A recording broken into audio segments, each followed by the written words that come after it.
বাঙালি খানায় সবাইকে স্বাগত জানাই। আজকে রান্না করব পালং পনির। সম্পূর্ণ ঘরে থাকা উপকরণ দিয়ে আপনারা এই রান্নাটা খুব সহজে করে নিতে পারবেন এবং ছোট ছোট টিপস সহ। তবে আমি আজকে এখানে কিভাবে সাধারণ উপকরণ দিয়ে পালং পনির রান্না করলাম, চলুন সেটা একবার দেখে নেওয়া যাক ভিডিওর মাধ্যমে।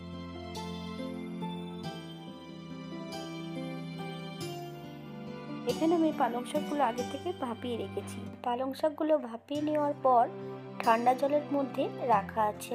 এই পর্যায়ে পালং শাক থেকে বেশ ভালো করে জল ঝরিয়ে নিতে হবে।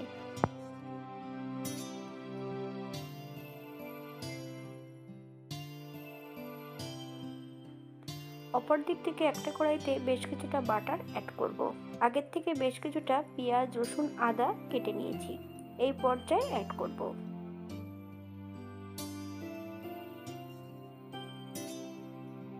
মিডিয়াম আঁচে বেশ 5 থেকে 7 মিনিটের মতন ভেজে নিতে হবে।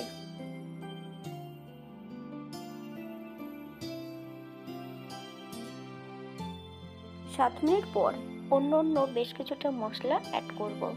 দারচিনি, এলাচ, লং, সাদা জিরে, ধনে। আবারও 3 থেকে 4 মিনিটের মতন মিডিয়াম আঁচে ভেজে নিতে হবে।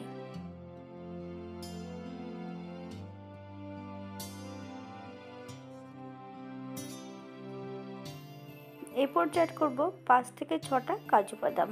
আপনারা যদি পছন্দ করেন তাহলে চালমগজ অথবা পোস্তও অ্যাড করতে পারেন। এই পর্যায়ে অ্যাড করব বেশ কিছুটা গোলমরিচ। আমি এখানে সব মশলাগুলো কিন্তু গোটা নিয়েছি। এই পর্যায়ে গ্যাসের ফ্লেমটা অফ করে দিয়ে মশলাগুলোকে ঠান্ডা করে নিতে হবে।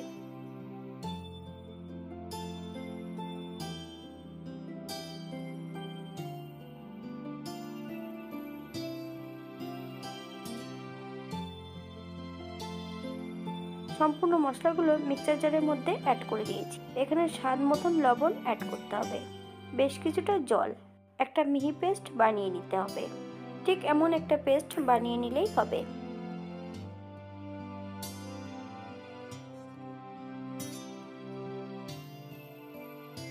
মশলাটা আলাদা একটা পাত্রে রেখে দেব। এই পর্যায়ে ভাপিয়ে রাখা পালং শাকগুলো অ্যাড করব। 4টে কাঁচা লঙ্কা দিয়ে বেশ একটা মিহি পেস্ট বানিয়ে নিতে হবে।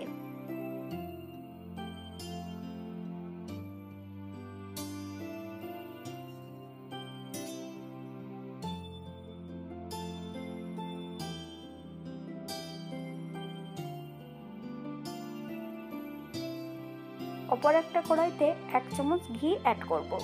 ঘিটা গরম হওয়া পর্যন্ত অপেক্ষা করতে হবে। আমি রান্না করছি কিন্তু ঘরের ঘি দিয়ে।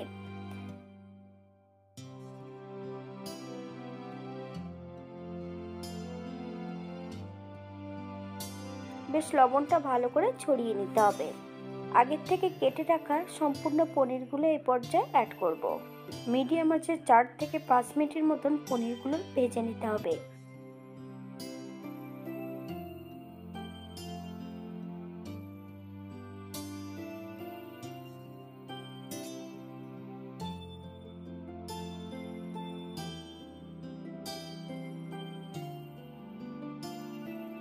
তবে আপনারা আপনাদের পছন্দ মতন পনিরগুলো ভেজে নিতে পারেন।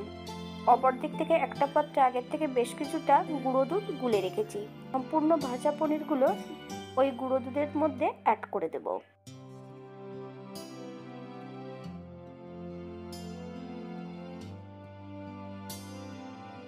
আবারও কড়াইতে আমি 1 চামচ বাটার অ্যাড করব। ফোড়নে রেখেছি দারচিনি। বেটে রাখা টমেটোটা এই পর্যায়ে অ্যাড করব। মিডিয়াম সাইজের একটা টমেটোর অর্ধেকটা টমেটো আমি এই পর্যায়ে বেটে নিয়েছি।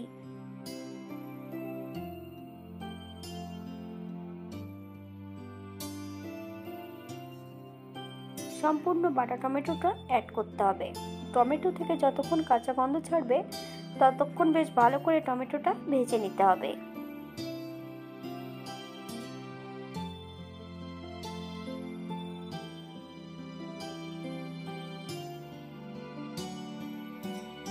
বাঙালি রান্না ঘরোয়া উপকরণ দিয়ে। আপনাদের যদি রান্নাগুলো পছন্দ হয় তাহলে চ্যানেলটি সাবস্ক্রাইব করে দিয়ে পাশে থাকবেন। পাশে থাকা বেলটি বাজিয়ে দেবেন, নইলে নিত্য নতুন রান্নার নোটিফিকেশন পাবেন না।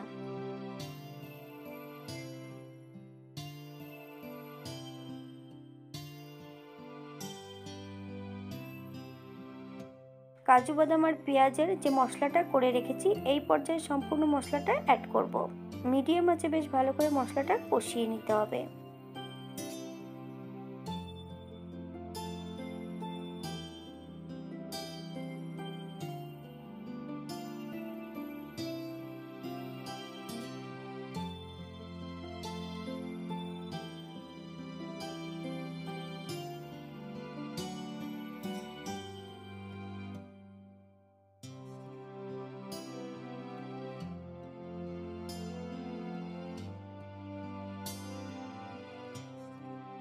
মশলা ভাজার এই পর্যায়ে সম্পূর্ণ পালং শাক বাটাটা অ্যাড করতে হবে। মিডিয়াম আঁচে বেশ ভালো করে মশলার সঙ্গে মিশিয়ে নিতে হবে। হাই ফ্লেমে কিন্তু এই পর্যায়ে রান্না করা যাবে না, তাহলে পালং শাকের রঙটা পরিবর্তন হতে পারে।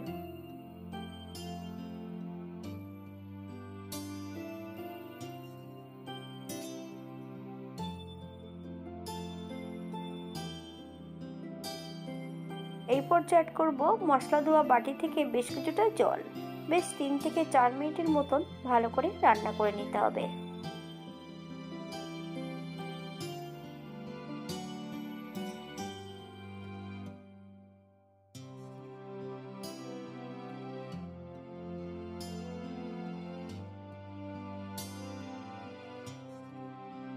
স্বাদ বাড়ানোর জন্য 1 চামচ চিনি অ্যাড করব। আপনারা যদি পছন্দ করেন তাহলে পরিমাণে বাড়িয়ে দেবেন। চিনি অ্যাড করার পর বেশ 3 থেকে 4 মিনিটের মতন ভালো করে রান্না করে নিতে হবে মিডিয়াম আঁচে।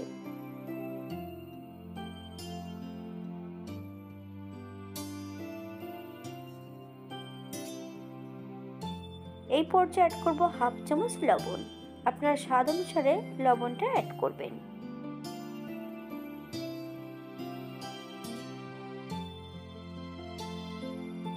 দুধে ভেজানো পনিরগুলো এই পর্যায়ে অ্যাড করব।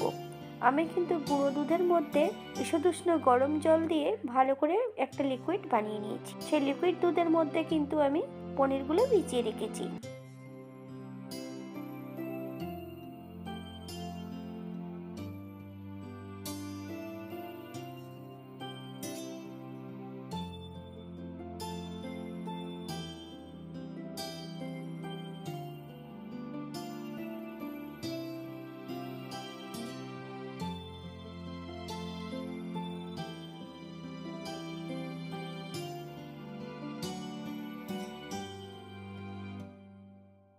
আপনারা যদি ফ্রেশ ক্রিম পছন্দ করেন তাহলে এই পর্যায়ে অ্যাড করতে পারেন।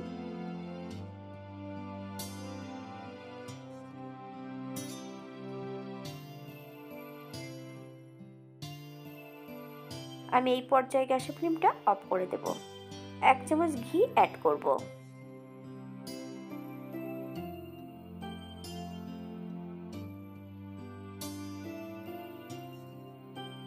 পাঁচ মিনিটের জন্য স্ট্যান্ডিং টাইম দিতে হবে, তারপর সার্ভ করব। এটা দেখতে যেমন ভারী সুন্দর হচ্ছে, এটা রুটি পরোটা সবকিছুর সঙ্গে অসম্ভব ভালো লাগবে। আপনারা বাড়িতে একবার একই পদ্ধতিতে বানিয়ে নেবেন।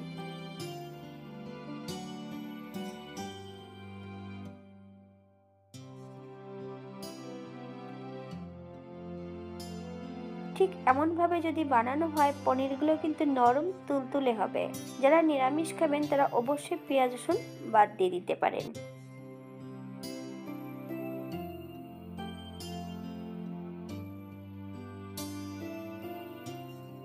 আজকের ভিডিওটি এই পর্যন্ত। সবাই সুস্থ থাকবেন, ভালো থাকবেন। অন্যদিন নতুন রেসিপি নিয়ে আপনাদের সামনে আবার আমি হাজির হব।